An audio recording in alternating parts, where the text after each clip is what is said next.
Morning dear student. तो आज हम इससे आगे का जो अभी कल हमने चैप्टर आपका एक्सप्लेन किया था उससे आगे चैप्टर हम एक्सप्लेन करेंगे। हमने कहा था कि जो सिपाही विद्रोह हुआ था वो मेरठ से शुरू हुआ था। अब वो मेरठ से दिल्ली तक कैसे पहुंचा इसके बारे में। मेरठ से दिल्ली का लगभग जो 80 किलोमीटर का जो रन है आज की डेट में, जो एज करंट में जो इनका डिस्टेंस है उसके बीच में किस प्रकार से जो सिपाही है वहाँ पर पहुँचे, क्या क्या हुआ, क्या किस प्रकार से रिवोल्ट हुआ, तो ये सारी बातें अब इसमें आप सीखेंगे। तो इसको गौर से आप पढ़िएगा, ठीक है। सबसे पहला from Meerut to Delhi on 29 March 1857। Date को जरूर ध्यान कर लेना आप। On 29 March 1857 a young soldier Mangal Pandey was hanged to death in Barrackpore for attacking his officers. Barrackpore आपका जो है वेस्ट बंगाल में पड़ता है, ठीक है। उड़ीसा वेस्ट बंगाल की तरफ आपका बैरकपुर पड़ता है, मोस्टली बंगाल में। तो वहाँ पर एक मंगल पांडे था, एक जवान था, तो उसको जो है फांसी पर लटका दिया गया था 29 मार्च 1857 को, ठीक है। अटैकिंग हिज ऑफिसर, उस पर क्या जुर्म था, उसका क्या एक प्रकार से उसको किस उसमें डाला गया था जिससे उसको फांसी दी गई। उसने जो अपने ऑफिसर्स पर अटैक कर दिया था, उसने गोली से उस अपने ऑफिसर्स को, ब्रिटिश ऑफिसर्स था, उसको उड़ा दिया था। ए फ्यू डेज लेटर, उसके कुछ दिन बाद sipahi at the Meerut resident refuse to use cartridge that they believed were coated with fat from cow and the pigs. उसके कुछ दिन बाद है जो मेरठ में एक रेजिडेंट थी, जो टुकड़ी थी सिपाहियों की, उन्होंने जो कार्टेज जो थे, कार्टेज का मतलब क्या होता है, गोली जो बंदूक में भरते हैं, राइफल में भरते हैं, तो उसको पहले मुंह से काटना पड़ता था। तो उस पर क्या था, चर्बी लगी होती थी, किसकी, गाय की और सूअर की। तो आप समझ सकते हैं कि धर्म के हिसाब से मुस्लिम जो है सूअर की चर्बी को अपने लिए अपमान समझता है, और हिंदू जो है अपने लिए क्या, गाय की जो चर्बी है उसको अपमान समझेगा। तो इनसे लोगों का धर्म भ्रष्ट हो रहा था, इसीलिए मंगल पांडे ने उसका रिवोल्ट भी किया था।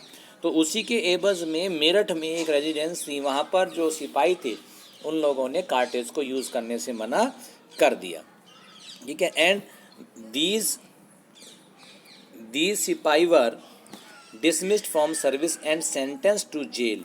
इन सिपाहियों को जो सर्विस है, सर्विस से निकाल दिया गया, यानी कि आर्मी से निकाल दिया गया और इनको जेल में डाल दिया गया फॉर डिसोबेइंग देयर सुपीरियर्स, क्योंकि उन्होंने अपने सुपीरियर्स का ऑर्डर नहीं माना था। The other Indian soldier in Meerut, उसकी बात करते हैं। The other Indian soldier in Meerut march to jail in the Meerut, ठीक है।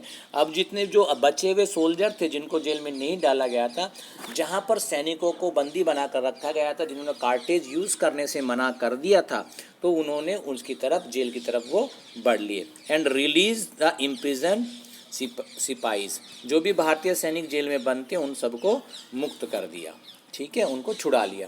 दे अटैक्ट ब्रिटिश ऑफिसर्स, जो भी ब्रिटिश ऑफिसर्स थे उन पर उन्होंने धावा बोल दिया। कैप्चर्ड गन्स, जितनी भी गन रखी थी कोर्ट में उनको उन्होंने कैप्चर कर लिया। एंड एमुनेशन, एमुनेशन का मतलब गन में चलने वाला, जैसे गोलियां, बारूद जो उसमें चलती हैं, वो भी उन्होंने कैप्चर कर लिया, अपने कब्जे में ले लिया। And set fire to the buildings, और जो बिल्डिंग्स थी जिसमें जेल थी उसको उन्होंने आग लगा दी। यहाँ पर एक फ़ोटो दिया गया बहादुर शाह जफ़र, ये लास्ट मुग़ल एम्परर था, मुग़ल बादशाह था बहादुर शाह जफ़र, उसका फ़ोटो दिया गया। एंड प्रॉपर्टीज ऑफ ब्रिटिशर्स, और प्रॉपर्टी जो सबसे पहले जहाँ पर वो बिल्डिंग थी जिसमें जेल था उसको आग लगा दी, जो ब्रिटिशर्स की प्रॉपर्टी थी उसको भी सैनिकों ने आग लगा दी। मेरठ की बात कर रहे हैं हम इसको।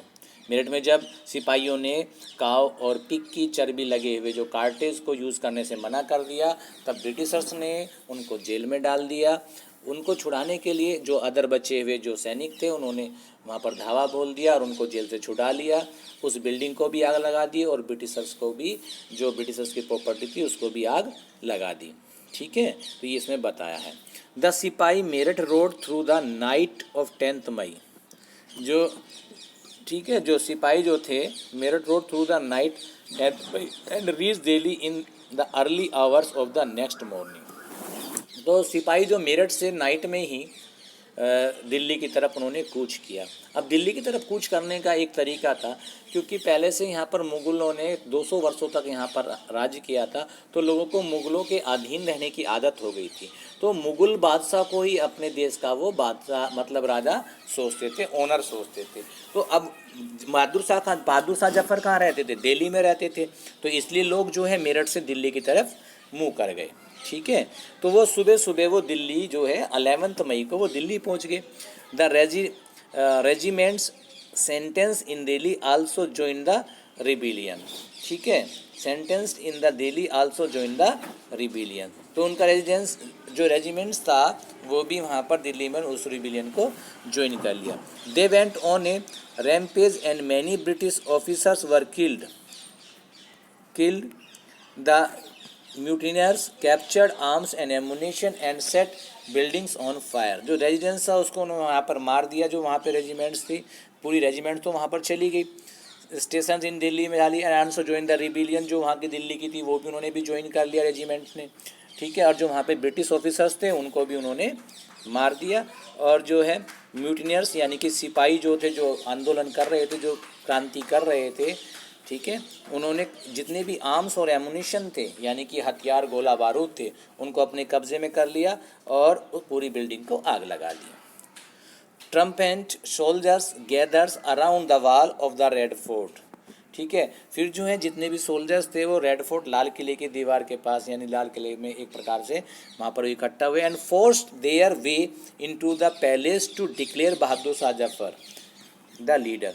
और वहाँ पर जब इकट्ठा हुए तो उन्होंने आपस में बातचीत की, एक दूसरे फोर्स किया कि हम बहादुर शाह जफर को अपना लीडर मानते हैं, क्योंकि लोगों को मुगल जो एम्पायर था उसमें रहने की आदत थी और बहादुर शाह जफर लास्ट एम्परर था। ठीक है, तो उस समय उन्होंने कहा कि नहीं, उसको फोर्स किया गया कि आप इस विद्रोह का संचालन करें। ठीक है, अब आगे देखते हैं क्या होता है। ठीक है, यहाँ पे देखते हैं। ठीक है, on the evening of 3 July, अब बात करते मई से अब जुलाई आ गया। On the evening of 3 July 1857 around 3000 soldier from the Bareilly entered Delhi and attack the British cavalry post. The battle continued through the night. ठीक है, 3 जुलाई को 1857 में बरेली से एंटर हुए जो सोल्जर्स थे, ठीक है, उन्होंने ब्रिटिश जो क्लेवरी पोस्ट थी उस पर अटैक कर दिया और लगातार नाइट में भी वार चलता रहा। ठीक है, मैं इसको थोड़ा सा देख लेता हूँ कि कहीं आपका छूट ना गया हो।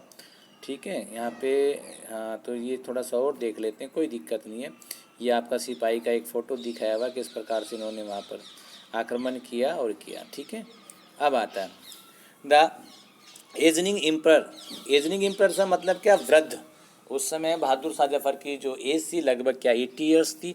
एक्सेप्टेड हिज डिमांड, जो सोल्जर्स ने डिमांड की थी कि आप उनका लीडर, हमारा लीडर बनिएगा, तो उनकी डिमांड उन्होंने एक्सेप्ट कर ली। कहीं ना कहीं बहादुर शाह जफर को भी ये था कि जो हमारा मुग़लों का जो वर्चस्व है, जो खो गया है, जो ब्रिटिशर्स ने छीन लिया है, वो कहीं ना कहीं दोबारा आ जाएगा।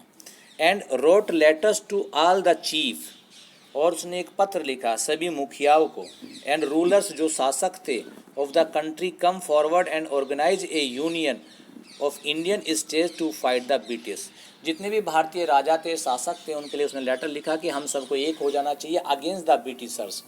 ठीक है, ब्रिटिशर्स से लड़ाई के लिए हमें एक साथ हो जाना चाहिए। सिंस द मुगल डायनेस्टी, जो मुगल वंश था, had ruled over a very large part of the country, most of the smaller rulers felt that if the Mughal emperor could rule again, they too would be able to rule their own territories once again। तो उसमें से बहुत सारे rulers क्या सोचते थे कि अगर मुग़ल बादशाह दोबारा से आ जाएंगे तो जहाँ जो हमारी टेरिटरीज़ थी, जिस पर हम रूल करते थे, शासन करते थे, वो हमें दोबारा से मिल जाएगी, क्योंकि under Mughal influence the British were totally prepared for this development.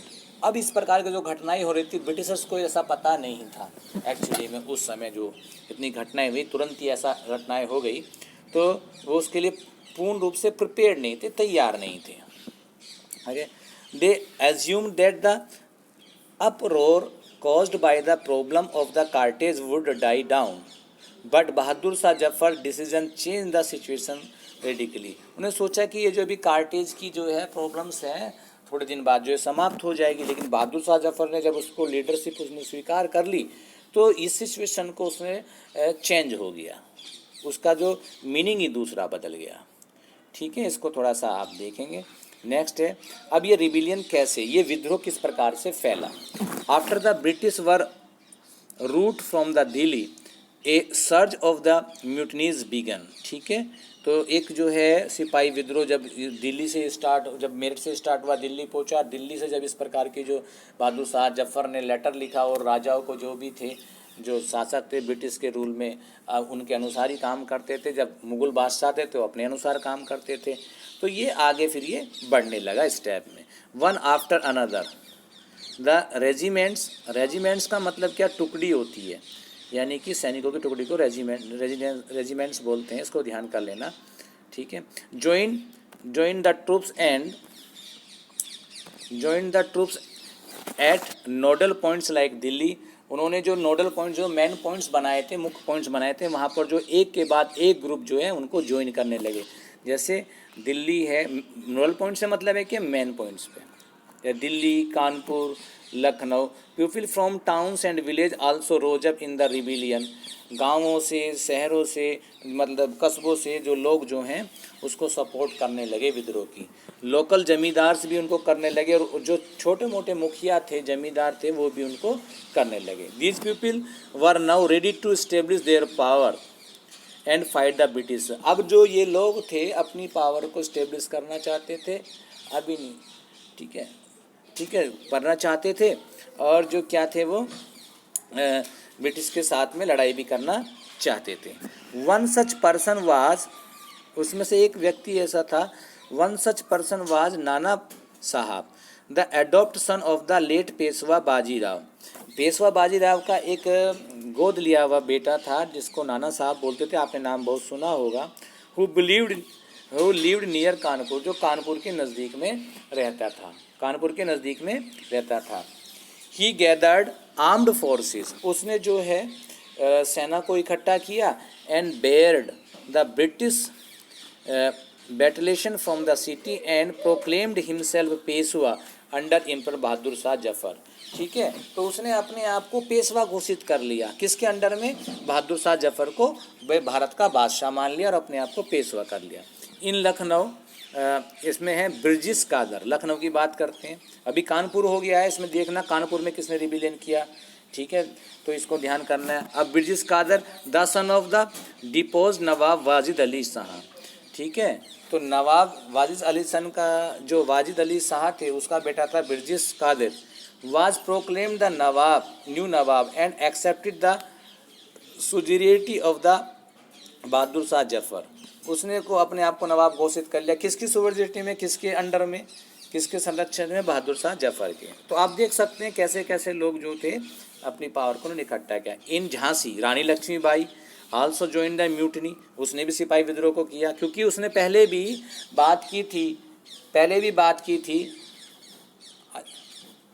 ठीक है, पहले भी बात की थी, ठीक है, कि मेरे बच्चे को जो है उसका राज्य मिल जाना चाहिए। लेकिन ब्रिटिश वालों ने कहा, बोला नहीं, बोला जो है, जो गोद लिया हुआ जो बच्चा है हम उसको राज नहीं बना सकते, उनका राज हड़पने के लिए उन्होंने किया था। तो रानी लक्ष्मीबाई भी मौका देख रही थी। द ब्रिटिश वर, तो उसने कहा जनरल नाना साहब, तो ब्रिटिश वालों ने ये तो बता दिया आपको। तो इस प्रकार से आप देख सकते हैं कि डिफरेंट पीपल्स ने, क्योंकि अंग्रेज़ों ने सभी का नुकसान किया था, तो वो एक प्रकार से इस रिवोल्ट में उन्होंने पार्टिसिपेट किया। तो ये चीज़ें हमने आपको बताई हैं, एक बार इसको आप ज़रूर देख लेंगे। आई होप कि ये ज़रूर आपको समझ में आएगा। एक दो बार आप अपनी बुक को पढ़ लेंगे तो ज़रूर आपको समझ में आएगा। ठीक है, आगे का चैप्टर हम नेक्स्ट वीडियो में बताएंगे, तो वीडियो काफ़ी लंबा हो जाएगा। ठीक है, thank you, have a nice day.